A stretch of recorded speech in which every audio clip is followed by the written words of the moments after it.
The night had settled over the small town in a way that felt almost unnatural. Streets that usually carried the faint hum of traffic now seemed swallowed by silence, as if the world itself had chosen to hold its breath. The old community library, where I often studied late, stood like a forgotten relic at the end of a narrow road. For me, that place had always been a refuge, a quiet corner where I could escape the chaos of exams and the noise of the outside world. But that night it felt different. I was 17 at the time, the kind of student who loved books more than conversations. My parents trusted me enough to let me stay at the library until closing hours, but this time I stayed longer than I should have. I remember looking at the wall clock, 10:15 p.m. The librarian had already left, locking the main door from outside, as I had promised I would exit through the side gate. That should have been normal, but the silence that followed was not.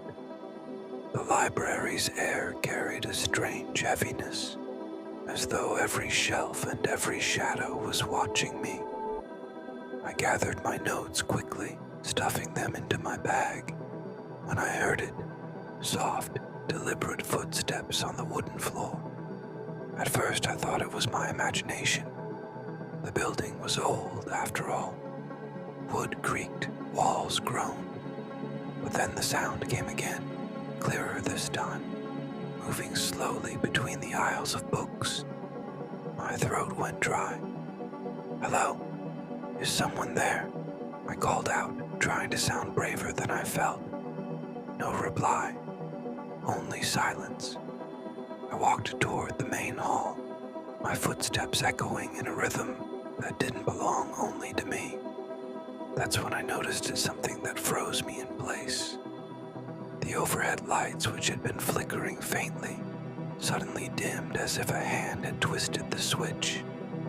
One by one, the lamps above the aisles went out, swallowing the shelves in darkness. Only the faint glow near the exit remained. I clutched my bag tighter and hurried toward the side gate. But when I reached for the handle, it refused to budge. The gate, which should have been unlocked, was jammed shut. I shook it harder, panic rising in my chest. That's when I heard it again, this time closer. The footsteps were no longer slow. They were hurried, uneven, as if something or someone was running toward me. I spun around. Nothing. Only the dim hall filled with endless rows of books. But then I saw it. Between the shelves, just for a second, a shadow passed. Not like the shape of a person, more like something stretched and distorted, bending unnaturally as it slipped out of sight. My heart hammered so loudly I thought it would give me away. I backed away from the gate, pressing myself against the wall. My phone was in my pocket, but when I pulled it out, the screen flickered and died before I could even turn on the flashlight. The battery had been full just an hour ago. The silence returned, heavier than before, until the sound of whispering filled the air. Dozens of overlapping voices, soft but sharp, circling around me. I couldn't make out the words, but I knew they were calling me, urging me deeper into the dark. I did the only thing I could. I ran, through the aisles, past the shelves, not daring to look behind me. My footsteps thundered across the old wooden floor, but the whispers followed, chasing me like a storm. I reached the central reading area, where moonlight spilled faintly through the glass windows. I stopped there, gasping for breath, when I heard it again. The footsteps. But this time, they weren't behind me. They were above me. I tilted my head upward. There, crawling along the ceiling like a twisted shadow, was a figure. Its limbs bent backward, its face hidden, moving with a speed that no human body could ever manage.